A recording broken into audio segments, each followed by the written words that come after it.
After trying for months, I finally convinced my friends to pick up Deep Rock Galactic, and it was worth every single dollar. Imagine Starship Troopers with 4 burly dwarven space miners, each with a unique way to explode huge, disgusting bugs. It is phenomenal, and this is the tale of my experience with the game so far. And it's a good one.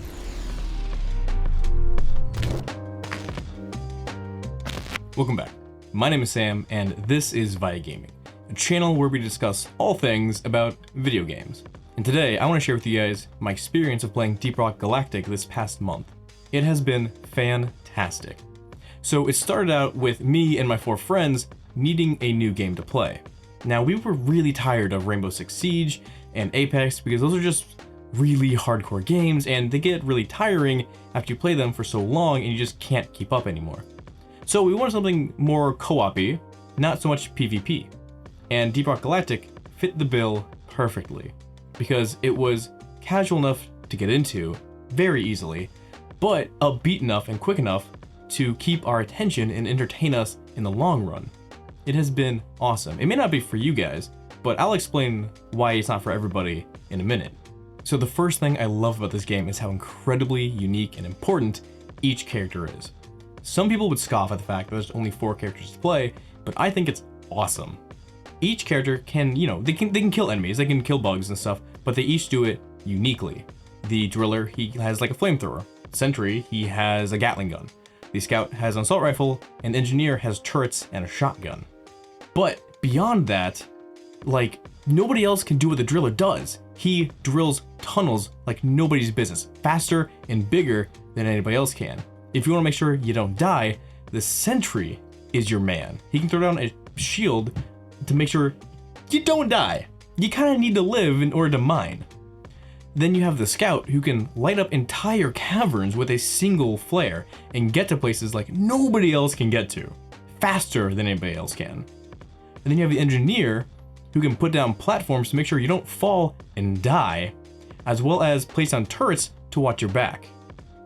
Every character has such unique properties to them. It just makes them so satisfying when you do that one thing that only they can do and you make all the difference in that mission. It is so satisfying. Okay, so for example, I love playing the driller because there's these missions where you have to dig pipelines to pumping stations. Well, normally you'd have to go and take that pipeline all throughout the cavern every which way, past all the enemies until you reach that pumping station.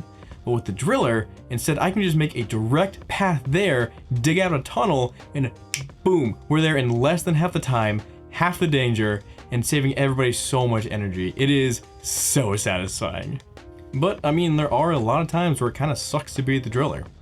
So like, sometimes there's minerals on the ceiling and I can't really reach them. I mean, sure, I can drill a tunnel at a slope and eventually get there, but that takes a lot of fuel and a lot of time. Well, if I just call over my friends, they can get the scout to grapple on up there, get the engineer to put a platform beneath him, and he's free to mine all the resources that he wants. The way that teamwork is rewarded in this game is so fun and satisfying. There's really no other word for it other than it's just satisfying. I love it. However, then you come to the other problem of the game of what if you don't have 3 other friends that also own this game? Well, that does kind of suck. So you can play this game solo, but I wouldn't really recommend it. You get a robot that can follow you around and mine stuff with you and kill enemies and shoot rockets, but it's just not as fun as playing with friends. So the second thing you could do is join the Deep Rock Galactic Discord. Basically, there's a bunch of people on there that play and they have voice chat and you can party up, and it is so much more reliable than hopping into random public matches in the game itself.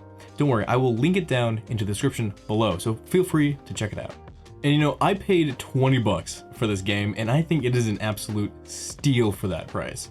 I would, like, even though I didn't get it on that sale, if I got it for 40 bucks, I would still be happy with it. I've gotten so much enjoyment and use out of this game. But as far as everybody else goes, if I would recommend, that, I would say it depends on your situation. If you have, 3 other friends that you can play with, I would say absolutely pick it up if you love co-op games.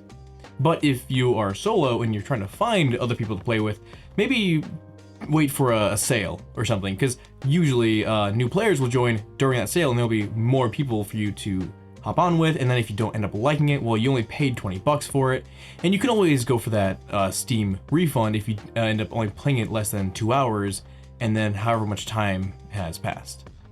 So that's what I would recommend. Also, if you're like me and love messing with your friends, Deep Rock is a fantastic game to do that in.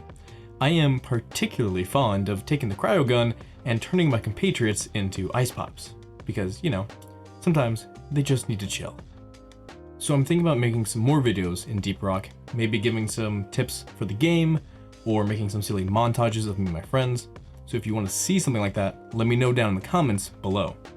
Also, if you want to stay up to date on my videos, you can subscribe over here. And if you would like to see a video on how to make a boring game fun again, you can click the video over here. Alright, I'll catch you guys next time. It was really good to see you. Have a good day.